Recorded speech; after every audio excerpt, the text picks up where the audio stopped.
Guys, I wanted to do a follow video of the breakaway trailer tongue situation that I was experiencing.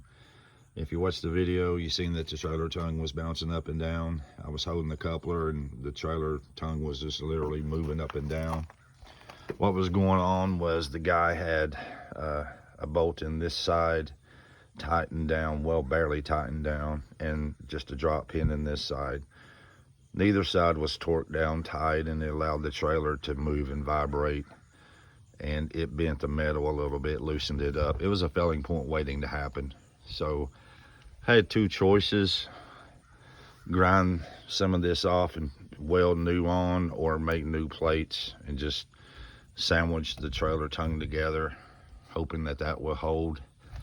And I used 1/2 inch steel, and I believe it's going to hold pretty good. I feel much better now while traveling. I don't care about breakaway trailer tongues.